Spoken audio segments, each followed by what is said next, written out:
I don't think we talk enough about how much of a menace Dr. Eggman from the Sonic the Hedgehog series really is. Because yeah, his grandpa was wilding out, like no questions asked. Because threatening to destroy a planet because you're upset about your granddaughter is insane work. Nobody's questioning that. But at the very least, you understood where he was coming from.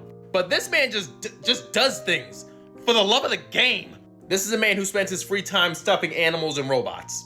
Mind you, most of his inventions will work just fine without an animal shoved inside of it. But again, he just did it for the love of the game. But once the series moved into 3D, this character became 3 times more diabolical.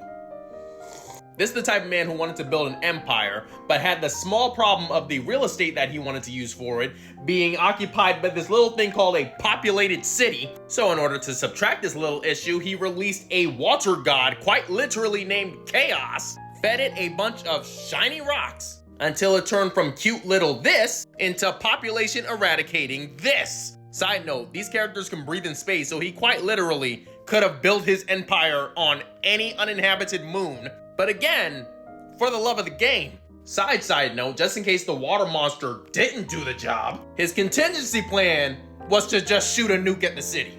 His backup plan for drowning an entire city was nuclear hellscape.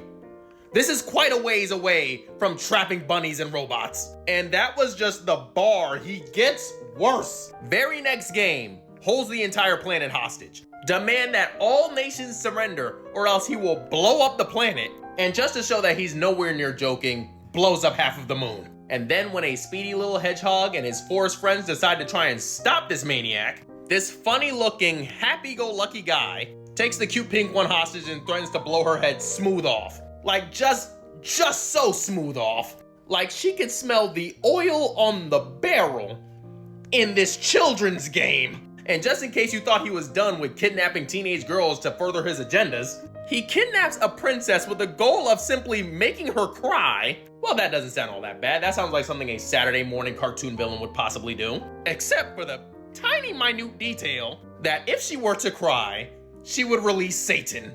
Again, we have gone from kidnapping badgers to releasing the literal devil from the Bible. This shit is so ridiculous. But as always, that's just my opinion, and as always, I want to hear from you guys. Can you name a villain more diabolical than this? And also, what's your favorite Sonic game? Whatever it be, leave it in the comments. Let me know.